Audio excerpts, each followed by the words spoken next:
Hello there, welcome back to the Saroy channel. I hope you're doing remarkably well. Thank you so much for joining me this evening. You're all very special to me and I hope you're doing well. And don't forget, if you haven't heard part 1 of our story, to go back, click on the description and hear it, because it all works together so superbly and you don't want to miss out any of the story.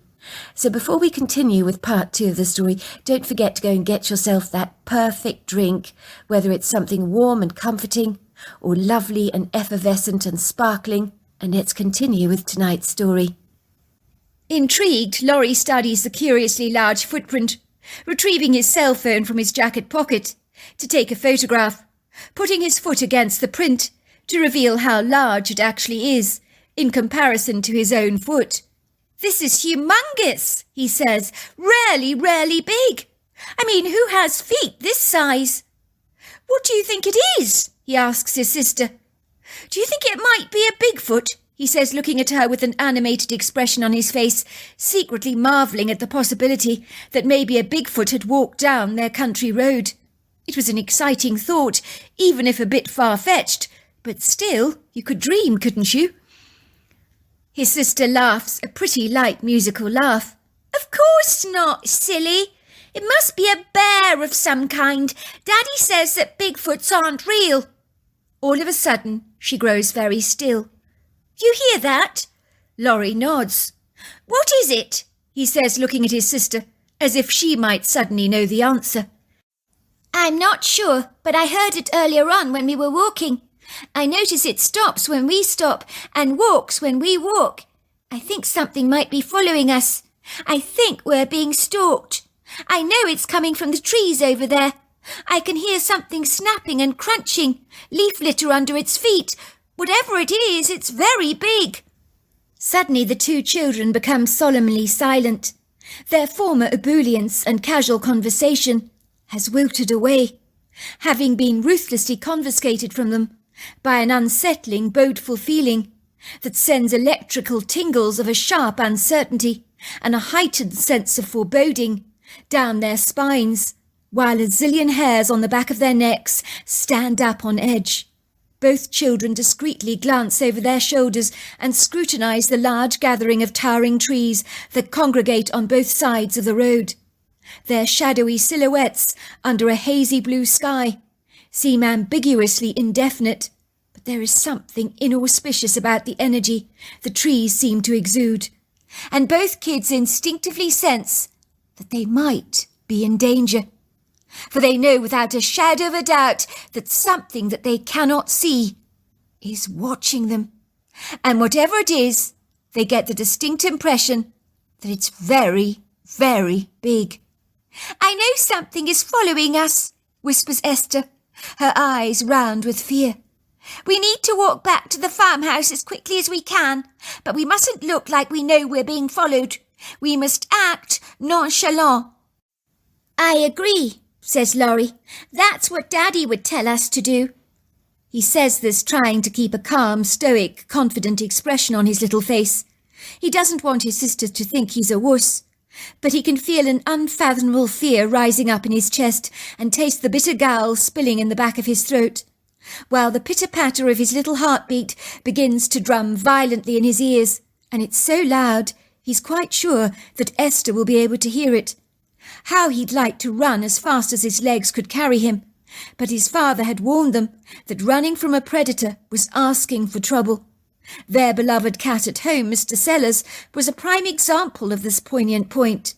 On one occasion when the mouse he'd caught froze with fear, Mr. Sellers had grown easily bored, losing interest in the critter, as he loved to chase anything that moved. But with an unmoving mouse that failed to respond to being pushed around with his paws, he grew very bored and simply wandered off. Predators love the chase, so you didn't give them what they wanted, his father had always told them. But it was easier said than done, wasn't it? Laurie gritted his teeth, secretly admiring his sister's steely grit. She seemed a lot more in control of everything than he did. It was all he could do to hold it together, with his satchel flung over his back. He pondered why he wasn't carrying any bear spray with him, but it was too late to worry about things like that. The children gainfully pick up speed, swinging their arms backwards and forwards as they move hurriedly down the road. They fight back the urgent desire to run back to the farmhouse as fast as they possibly can. The temptation to do such a thing is overwhelming. Judging by the rapid way they're breathing, they sound as if they've been running for many miles. They hear the ominous thumping sound behind them. It sounds like a pair of ponderous feet are pounding the ground with a powerful footfall that would eliminate most woodland animals that they are well acquainted with. But despite their all-consuming terror, both kids refuse to be intimidated. They can hear a strange shuffling sound, followed by popping and cracking of twigs and bracken that appear to be snapped. There is no doubt in their mind that something is following them, and whatever it is very big. The moment they reach the open gate and the long driveway that leads back to the house, they're swaddled in a reassuring relief. They trudge down the thawing gravel road, bespeckled with patches of snow and tiny streams of running water, and then they hightail it to the house as fast as they can. In this moment, they know they can run. When they finally reach the front door, they can't open it fast enough. They shut it behind them as fast as they possibly can, and then peer out the window that overlooks the drive to see if they can see anything following them. But nothing is there. "Oh, there the two of you are. What are you both doing staring out of the window like that?" "Oh, nothing," says Laurie, shaking his head, looking at his mother guiltily. "I was just watching the snow melting, that's all. I think we can safely say spring is on her merry way. Next the daffodils will be bursting through the grass, and Daddy will be sowing the barley." "Yes, that's true. So how was your walk back home?" she asks them. "Fine," says Laurie. "Why are you asking about that?" "No, I just wondered, that's all." The children's former anxiety dissipates as fast as the steam from a kettle, leaving them both almost feeling decidedly silly, as if they imagined the whole experience. They wisely choose not to tell their parents about their momentary uneasiness that had prevailed upon them, as they knew that their father would laugh at their whimsical naivety and find it to be highly entertaining. Laurie could almost visualize him saying, "You probably heard the snow melting. I'm quite sure nothing was following you." But the kids knew differently. Something had definitely been stalking them and watching them, and whatever it was, they couldn't imagine. That night, as the family went to sleep, the house was steeped in a congenial, comfortable silence, apart from the outside elements that had decided to be disruptively noisy.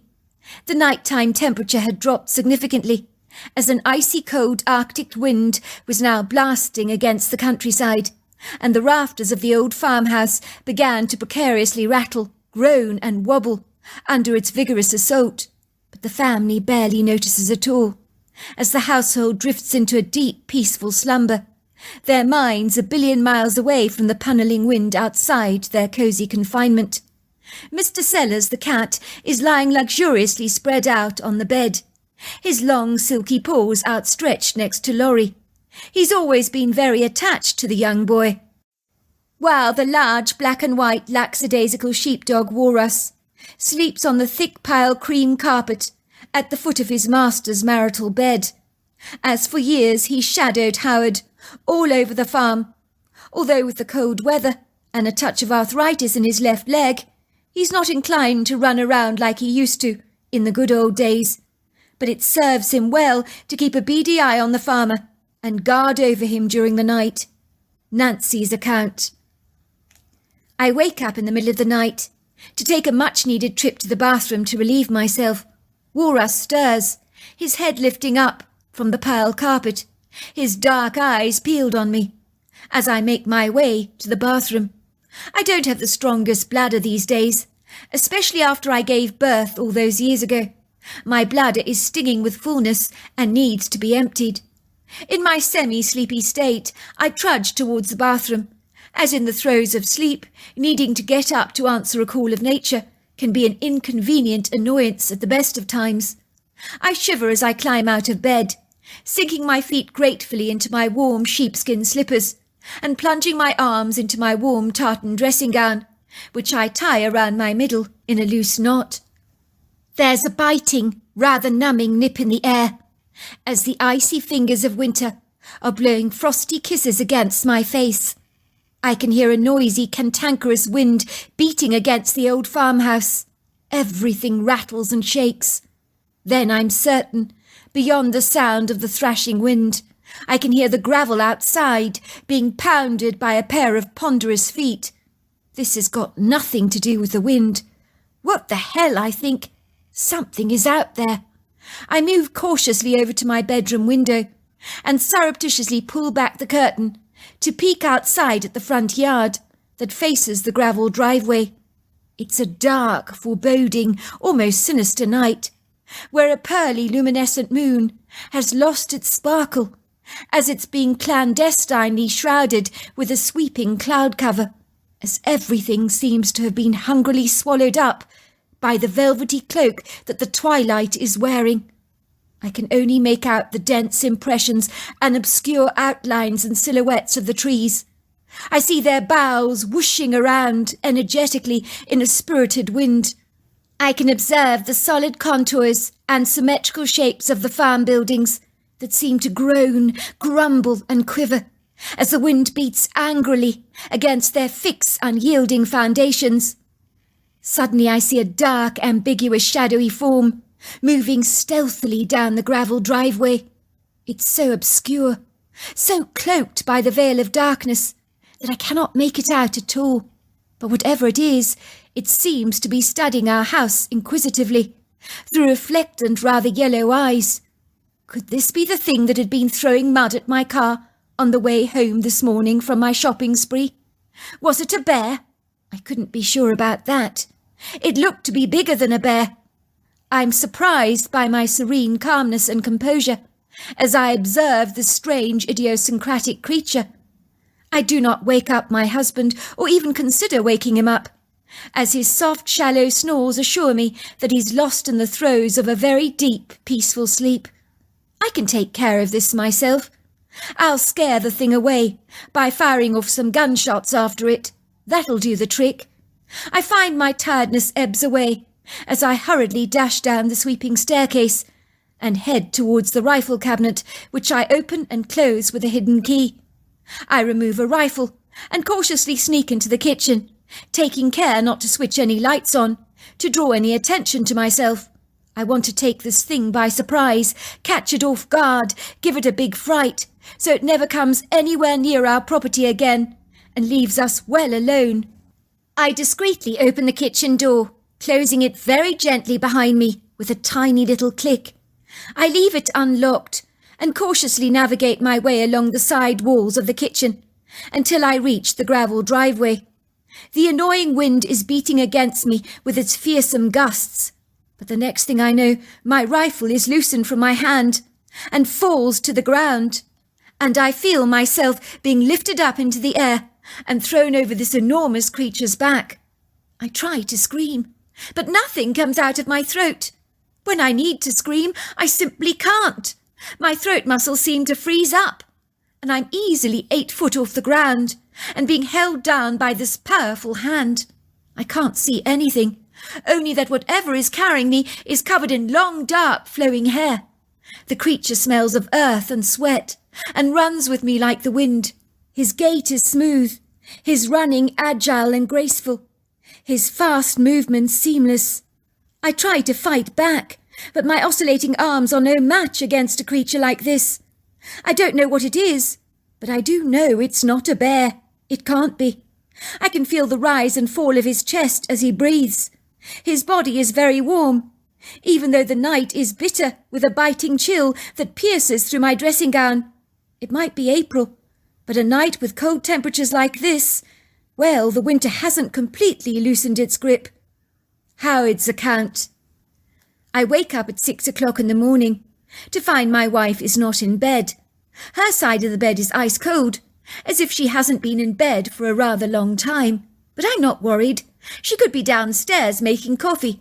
But when I find she's not in the kitchen, and there's no coffee brewing on the side, I am more than a little perturbed. I notice her truck is in the driveway, and there is no sign of her anywhere. She hasn't removed her purse or her coat that she wears when she goes on trips. It's still hanging on the hook in the entrance hall. The kitchen door is not locked. I hurriedly search the outbuildings. To avoid alarming the children, I tell them that their mother is nursing a headache upstairs and they need to take care of their own breakfast this morning. But they're not bothered.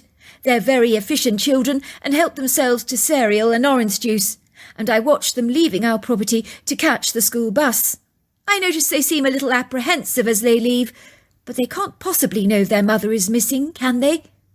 I was about to phone the police at this stage because I'm not sure what I'm thinking or feeling at the moment.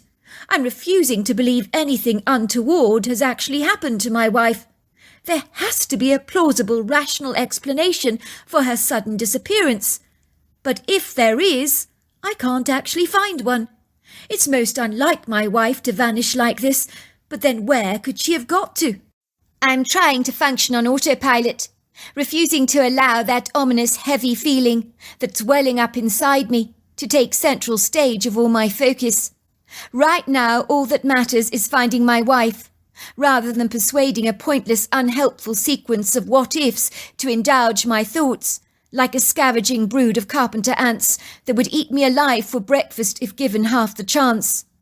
As I'm contemplating all my options about how best to handle my wife's disappearance, who should come trudging up the driveway in her familiar bright purple truck but the disagreeable Mrs. Dorothy Maynor, my wife's infuriating friend. She's the last person in the entire world I want to see right now. Why do the most unwelcome, disagreeable people always manage to cross your path at the most inopportune times? She gives me a watery smile. I've come to see Nancy. Your wife said I could come and join you both for breakfast this morning. She wanted to make me her favourite blueberry pancakes. I believe they're rather marvellous. Well, I was about to phone the police, if you must know. I can't find Nancy anywhere. I woke up this morning and she was gone. Gone? Gasps Dorothy, cradling her hand over her mouth. What do you mean by gone? What do you think gone means, Dorothy? Nancy has gone. She's disappeared off the face of the earth. I have no idea where she's got to. Dorothy eyes me through suspicious eyes that study me with a penetrating gaze. You haven't done anything to her, have you, Howard? I mean, you wouldn't, would you? What is that supposed to mean, Dorothy? You think I'm capable of murdering my wife? Don't be so ridiculous. Well, you know the stats. They say you're more likely to be murdered by someone you know than a perfect stranger. What is it about you and stats, Dorothy? You'll be pleased to know I haven't murdered Nancy. I may be many things, Dorothy, but I'm not a murderer. And despite everything, I love my wife. If you must know, I'm about to call the police to report her missing. I don't see I've got a choice in the matter. I don't know where the hell she's got to. But you can't do that, says Dorothy. I mean, have you really searched properly for her? The police don't take missing persons reports seriously, you know, until at least 24 hours have passed. That's what I heard once. She must be around here somewhere. Supposing she went out for a morning walk. Imagine how silly you would look if your wife came bounding out of those woods right now, and you've called the police out to search for her. At this point in time, I don't give a damn how silly I look, Dorothy, with the police. I need to find my wife, and that is all that matters. She's never done this before, gone off for a walk like you suggest. My wife's not exactly the most physically active, athletic person I know. It's not the sort of thing she would do. You'd be surprised, Howard. Your wife told me she wanted to start an exercise program as soon as possible. She told me that as soon as spring arrived, she was going to go power walking around the countryside. She never told me that, I say, feeling relieved at Dorothy's revelation. I just wish she told me this before, instead of just sauntering off without a bye or leave like this. It might have been nice not to have worried about her. The only thing that bothers me is that she would have come home to give the children breakfast, and she didn't, And that is a cause for grievous concern as far as I'm concerned, because again, that is not like her. And she did invite me for breakfast this morning with both of you, and I know she wouldn't forget that, Dorothy admits. But what, Dorothy? I was thinking that maybe she did get up this morning to go for that walk, and then maybe she slipped. Perhaps she's broken an ankle, or sprained a foot or something. You could get into all kinds of trouble when you slip, and she's probably waiting for us to come and find her. Imagine if she can't walk. Perhaps we should get on your quad bike and go and look for her ourselves before we go calling out the police. At least we'll be able to say we gave the property the once over. You're right, I say. Let's do it. Back to Nancy. As this strange creature runs with me on his back, it's almost as if I float out of my body for a moment, watching myself from the outside, as if indifferently watching a movie of some sort. I think it was my mind's way of coping with an outlandish situation, of which I had got so incongruously ensnared, and which I had no way of controlling, as currently I'm at the mercy of this extraordinary creature. It is what many victims of abuse describe while they're being abused, that they almost separate and disconnect from their own body. This almost certainly happened to me, so somehow I felt far removed from the situation, almost as if I was observing it happening to somebody else. I could smell pine and moss as the creature glided at a galloping speed through the woodgrove across a gushing stream with a powerful obstreperous waterway, where water crashed and thundered over the rocks, and some of its fine spray splashed against my face. The creature with no reservations manoeuvred himself effortlessly over the stream, his sturdy, agile feet bounding across the stones that projected out of the water, with no reservations whatsoever. I could feel the icy icicles of snow begin to drop over my nightclothes as the creature brushed against trees, dislodging a plethora of tiny snowdrops. It was too dark to see much, but sometimes the moonlight would clandestinely float away from its hiding place behind the cloud cover and generously pepper a sprinkling of silvery light over the path. Finally, the creature came to an area strewn with rocky outcrops, and then, to my amazement, he pulled one large rock, rolling it away to one side. It must have weighed an absolute ton. Even in the darkness, I could see it was absolutely massive. Once the rock was moved, it revealed beneath it a deep vertical hollow in the ground that looked like a long well. The creature climbed down a rocky wall, where rocks jutted out like steps, with me still on his back, until he reached the ground beneath us that opened up into a wide, spacious cave. The creature then released me from his grip and gently put me onto the ground. I could not see much, it was way too dark, but I could see the outline of this great creature, and he was Herculean in size, at the very least 8 to 9 foot tall, but I couldn't exactly be sure. I could see his yellow eyes watching me, and I was terribly afraid. The creature spoke to me in a strange language, Imatiba bushun obagina sibo, and led me towards a bed of leaves that was covered with many animal pelts. He beckoned for me to sit down. I dutifully obeyed, as I'd run out of choices, and I sat there with my knees pinned to my chest, staring out into the darkness, while the inquisitive yellow eyes kept watching me. I felt so sure that I was caught up in some kind of weird dream from which I'd surely waken, but I pinched myself, and I knew that I was very much wide awake. After a long while, the creature manoeuvred himself on the bed of leaves, covered with pelts that was only a foot away from where I was sitting.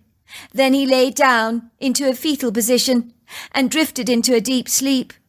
I was surprised to find his snoring was much like my husband Howard's, which was oddly comforting and reassuring. It was too dark in the cave to see anything. Otherwise, I wouldn't have hesitated to use this quintessential opportunity to try and escape. But I could barely see my hand before my face, so escaping in this tenebrous darkness was not even a remote possibility, unless I wanted to cause myself great harm. For how long I sat there staring into the darkness, I do not know. I wish I could describe my feelings to you.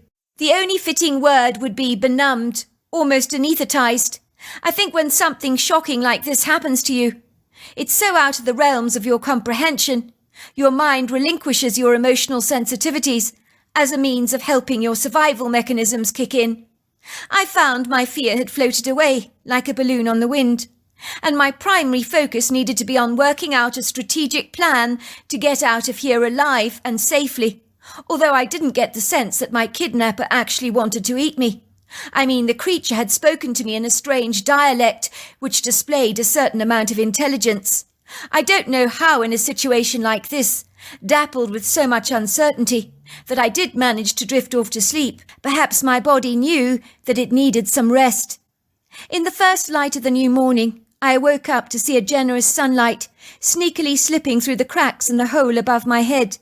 The creature had managed to roll the stone right back over the hole, even from inside the cave. But enough sunlight had seeped through the cracks on the side of the stone for me to glance around the cave and to see everything much more clearly. It was surprisingly snug in the cave, with animal pelts lining the floor in a rich carpet. There were tree stumps made into chairs dotted around the cave. There were homemade baskets filled with acorns, apples and nuts on the ground, and an area where there was a fire pit in the middle of the ground where stones had been arranged in a circle. And there was grey ash, and lying in the middle of this ash were some roasted acorns. I knew that once acorns were soaked and roasted in a fire, they were edible, and I could see plastic Mountain Dew bottles filled with soaked acorns on the floor that were clearly being used to extract the bitter tannic acid. I glanced over to the creature who'd been lying on the ground, scrunched up in a fetal position. It looked enormous, like a bear with huge human-like feet, only his feet were heavily padded underneath. Moments after I'd woken up, I heard the stone a long way above my head being rolled right back. Two creatures climbed down the stones that jutted out of the wall, like the rungs on a ladder. They lowered themselves down to the floor of the cave, and that was when I knew exactly what had kidnapped me. I was staring at two enormous Bigfoots, a male and a female. I was to learn later that the creature that had kidnapped me must have been their son. Nothing prepares you for encountering such mighty, majestic and powerful human-like creatures like this. The huge male Bigfoot, standing up at about 10 foot tall, with a face so human that my jaw dropped open with astonishment, was staring at me. He looked at me through deep-set, dark eyes, the colour of dark caramel, with a confounded expression on his heavily wrinkled face, which told me unequivocally that he did not expect to see me in his cave. The female is looking equally as surprised, but neither of them look terribly pleased about it either.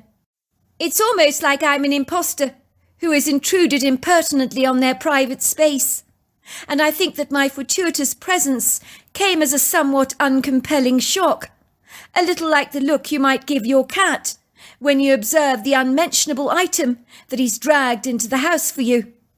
The female darts over to the creature that abducted me, shaking him furiously out of his peaceful slumber. He wakes up like a grumpy, belligerent teenager, as if the last thing in the world he needs is his parents giving him a hard time. She's pointing to me and talking to the Bigfoot in a snappy, scolding tone of voice, in a strange language. Omakitaba, obobo, ani poba, omobabalidabo. The Bigfoot that abducts me makes a screaming noise in protest, and I recognize the scream at once. This was the creature that threw mud at my car the previous day. That was the noise he was making. The mother does not like it when her son screams. She puts her hands over her ears to block out the sound. She continues to scold the creature that kidnapped me. In a strange way, she rather reminds me of myself when I'm having a go at my husband Howard or my kids for doing something that displeases me. Imokaba, amabakaba, obobonobo, abinabo. The female Bigfoot, who has one breast much larger than the other, has both hands on her hips indignantly. She's staring at her son through disgruntled eyes, as if to say, "What do you mean by bringing her here?" The Bigfoot obsequiously responds to his mother with an explanation for my abduction that does not appease her at all.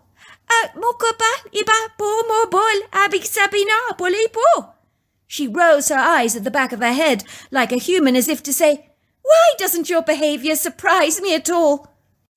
I almost find myself smiling at their incredible human interaction and characteristics. Her son is a typical pugnacious teenager.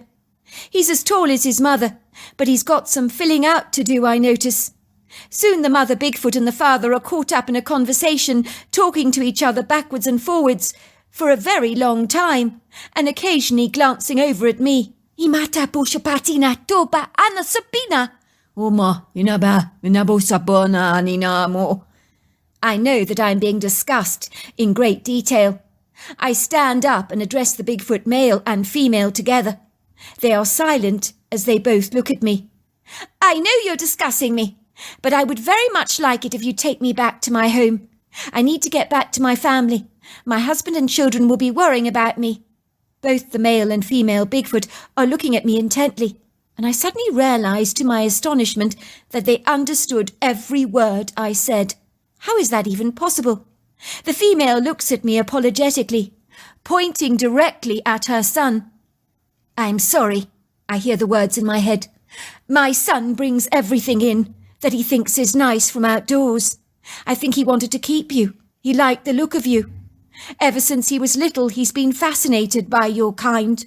But I never imagined he'd bring one of your people home with him. He has been very naughty. He's badly misbehaved. I do apologize. The Bigfoot female glances down at my long manicured fingernails that are covered with a gold glitter that my husband thinks are absolutely ridiculous, and my children ridicule the whole time. But the female Bigfoot is completely beguiled by my nails. I think she's drawn to the sparkling varnish. She moves towards me and lifts up my hands to study my nails, and the male examines them as well.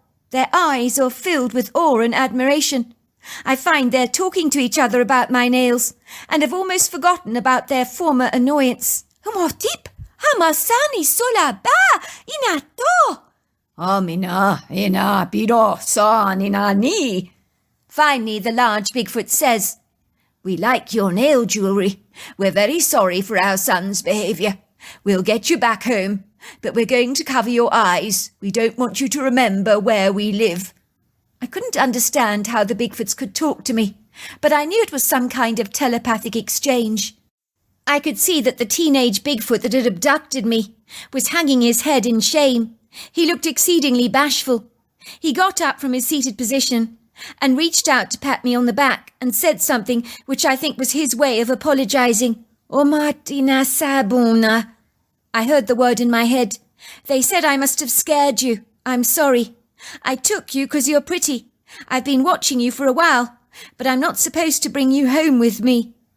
The female Bigfoot prepared a potion of leaves and some sticky stuff that they put on my eyes, so I was blindfolded in a manner of means. "I'm sorry," I could hear in my head. "Really sorry. You shouldn't have been brought here. You need to go back to your home. Godspeed." "Thank you," I said. The female patted me on the back gently, placing a little stone in my hand. "A gift for you," she said. "My way of saying I'm sorry. It'll bring you good luck." "Thanks," I said. I couldn't see the stone I'd been given, with the leafy blindfold on my eyes, but somehow I knew I'd always treasure it. Even though I'd been abducted, I knew I was returning safely home. So any fearful reservations I had were now eclipsed. I realized what had transpired to me was a truly unique experience, even if it was remarkably strange. The male Bigfoot threw me over his back and gracefully climbed up the wall, putting one foot after another on the jutting stones. Soon we were out of the opening. The stone was rolled back. I couldn't see anything as he glided with me on his back. He moved faster than a galloping horse.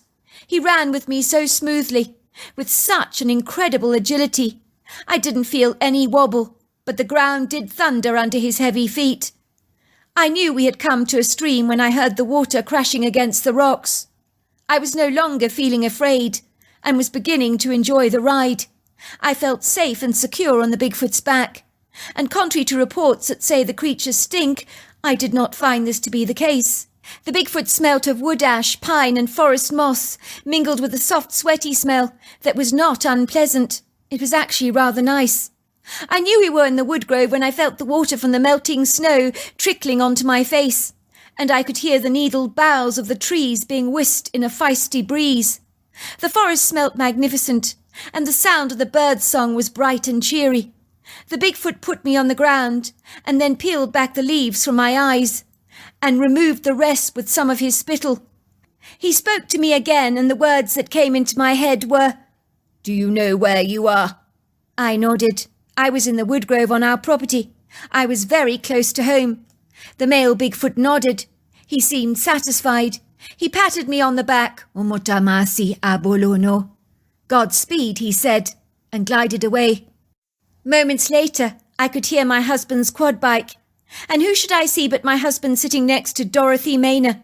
And I couldn't help grinning like a Cheshire cat, as seeing the two people that did not like each other put on a united front was more than a little amusing. "What are you laughing at?" says my husband, his voice sounding annoyed. "What on earth are you doing roaming around the woodgrove in your pyjamas, looking so very pleased with yourself, while I've been losing my mind? Don't you realise I've been looking for you all morning? Dorothy told me you were planning to go power walking. But honestly, in your pyjamas, isn't that a little over the top? Haven't you got some gym gear you could wear? And what about the children's breakfast? What about me? What about Dorothy?" "Howard was going to call the police," says Dorothy, looking earnest. "I persuaded him not to, and I'm so glad I did. It seems you really took this power walking very seriously. But your husband's right. It is rather crazy not to wear proper clothes for it. I'm with Howard on this one, I'm afraid, Nancy." "Oh, for goodness sake, Dorothy, stop being so dramatic. Can't a girl have a walk in peace once in a while?" "Not if it disrupts everyone," says Dorothy haughtily. "You invited me for blueberry pancakes, remember?" "Of course. I must have lost track of time. I'm so sorry. I don't know what happened. I'll get those pancakes on straight away when we get back, Dorothy. Just you wait and see. You will be glad you waited for your blueberry pancakes. I can promise you of that." It took me a long while to tell my husband what really did happen to me that day, although he did find the rifle lying outside the kitchen a couple of days later. But I didn't want to tell anyone what had really happened to me, even though I was abducted for such a short time. You see, I felt privileged to have a glimpse into a world I never knew existed, with some remarkable creatures, and today I still have the stone the female Bigfoot gave to me. It looks like an ordinary river stone, but you know something? I do believe it brings me good luck. So there you are. That's my story. Wow, what an incredible story. Until next time, goodbye and good night.